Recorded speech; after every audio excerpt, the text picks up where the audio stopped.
Assalamualaikum warahmatullahi wabarakatuh. Alhamdulillahirrabbilalamin. Akhirnya kita dapat bertemu kembali di pelajaran bahasa Indonesia, tentunya dengan Ibu. Nah, dan tentunya dengan pembahasan yang masih sama, yaitu mengenai teks diskusi. Nah, kemarin setelah kita mengenal apa itu teks diskusi, hari ini kita akan membahas mengenai struktur dan kaidah kebahasaan dari teks diskusi. Nah, apa saja kira-kira struktur dan kaidah kebahasaannya? Simak video ini baik-baik. Struktur kebahasaan teks diskusi yang pertama ada pendahuluan. Pendahuluan berisi permasalahan atau isu pokok pembahasan. Diskusi diawali dengan penjelasan atau penggambaran singkat mengenai topik yang akan dibahas. Nah, penggambaran tersebut mengenai sudut pandang yang akan dibahas. Itu adalah pendahuluan. Nah, lalu yang kedua ada isu. Nah, di dalam isu berisi mengenai argumen-argumen. Biasanya 2 atau 3 paragraf berisi argumen pro atau mendukung, 2 dan 3 paragraf selanjutnya merupakan argumen kontra atau menentang. Tentu saat penyampaian argumen pro dan kontra ini disertai dengan alasan-alasan dan contoh-contohnya. Seperti itu adalah isu. Yang ketiga, yang terakhir ada simpulan. Nah, simpulan di sini akhir dari teks diskusi, berisi kesimpulan dan saran. Biasanya dituangkan dalam bentuk rekomendasi atau penyelesaian masalah.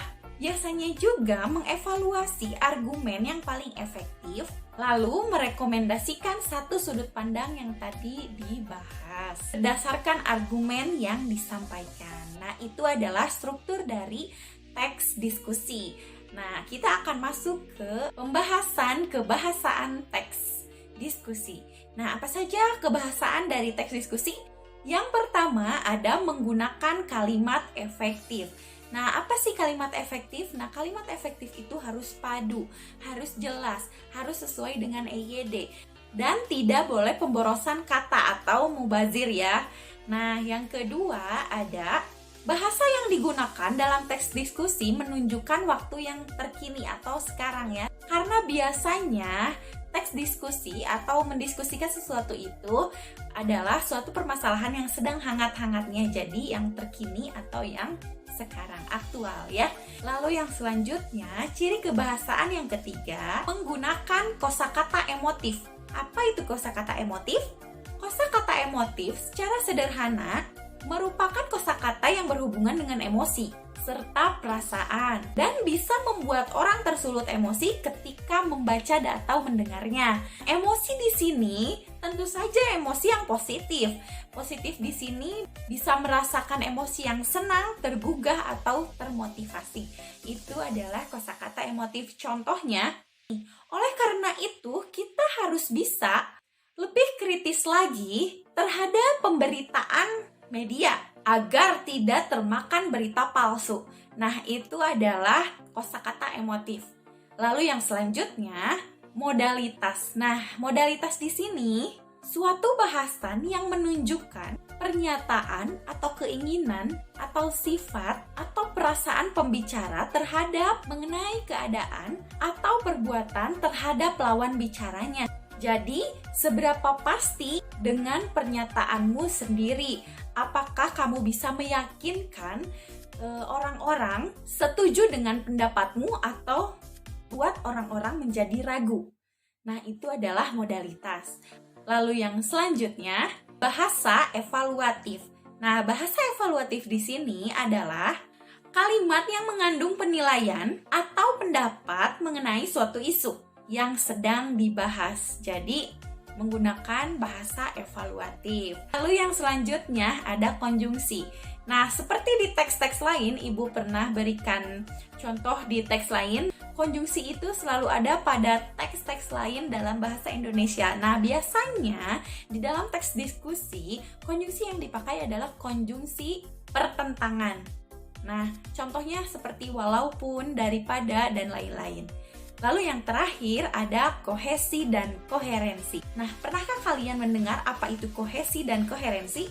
Jadi, kohesi itu adalah keterkaitan bentuk, kalau koherensi keterkaitan makna.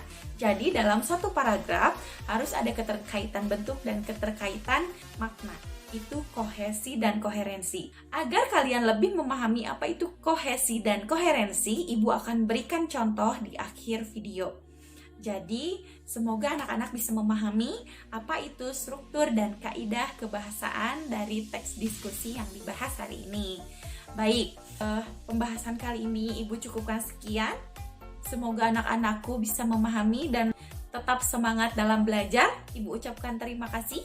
Wassalamualaikum warahmatullahi wabarakatuh.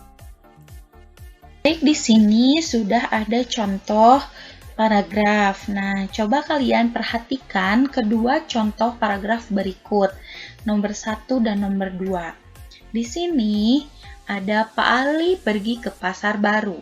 Pak Ali naik bus Metro Mini. Bu Tohir membeli sepatu baru. Karena ada pajak impor, harga mobil rakitan dalam negeri juga ikut naik. Mobil yang dibeli Parwati harganya 150 juta rupiah. Hubungan kalimat dalam paragraf nomor 1, nah yang ini, tidak ada perpautan bentuk, tidak ada kohesi. Jadi ini nomor 1 ini tidak ada perpautan bentuk atau tidak ada kohesi, karena kita lihat di kalimat 1 dan kalimat 2, kalimat 3, lalu kalimat 4 dan kalimat 5 ini tidak nyambung, tidak ada keterpautan bentuk. Nah, sedangkan di paragraf yang kedua yang ini terlihat ada perpautan bentuk. Kita lihat di kalimat pertama tentang Pak Ali pergi kemana dengan apa. Pak Ali pergi kemana dengan apa. Kalimat yang kedua tentang tujuannya dia pergi. Lalu kalimat yang ketiga dan berikutnya bercerita tentang sepatu yang akan dibeli, hubungan antara harga sepatu dan kenaikan harga impor. Nah, karena bentuknya saling terpaut, jadi karena bentuknya saling terpaut dari sini ke sini, dari sini ke sini, dan seterusnya, maka maknanya juga saling terpaut atau disebut juga dengan koherensi. Nah, kalimat kedua ini sudah kohesi dan koherensi. Jadi Pak Ali pergi ke pasar baru naik bus Metro Mini. Ia pergi membeli sepatu baru karena pajak impor, maka harga sepatu buatan dalam negeri juga ikut naik. Sepatu yang dibeli Pak Ali harganya Rp100.000. Sangat berbeda dengan paragraf nomor 1 tadi yang tidak ada keterkaitan makna dan keterkaitan bentuk. Jadi nomor 2 sangat memenuhi kohesi dan koherensi.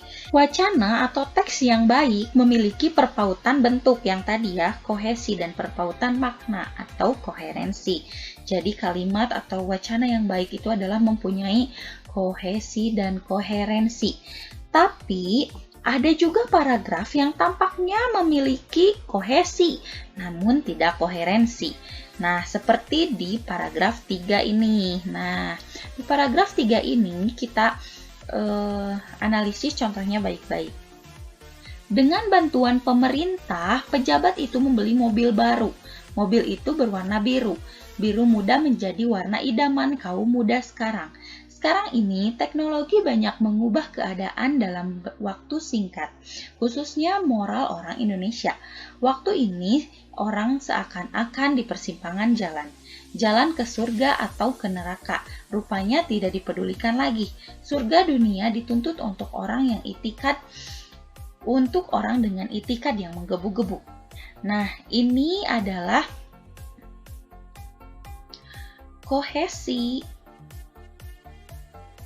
namun tidak koherensi.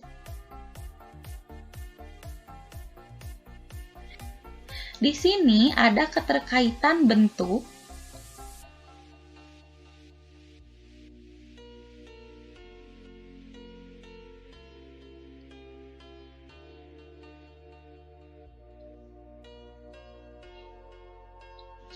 setiap kalimat ada keterkaitan bentuk dengan kalimat yang lainnya. Nah, kohesi pada kalimat 3 ini terlihat sempurna. Ada kata yang menautkan antara kalimat berikutnya. Mobil baru, warna biru, biru muda, sekarang dan sekarang ini, jalan-jalan, surga-surga neraka. Apakah kamu melihat pertautan makna? Atau bisa disebut juga dengan koherensi? Tentu sulit bukan? Karena di dalam paragraf yang ketiga ini tidak ada perpautan makna. Jadi kumpulan kalimat ini bukan suatu teks seperti itu. Nah, itu adalah mengenai kohesi dan koherensi. Semoga anak-anak bisa mengerti pembahasan kohesi dan koherensi ini. Baik, Ibu akhiri pertemuan kali ini. Wassalamualaikum warahmatullahi wabarakatuh.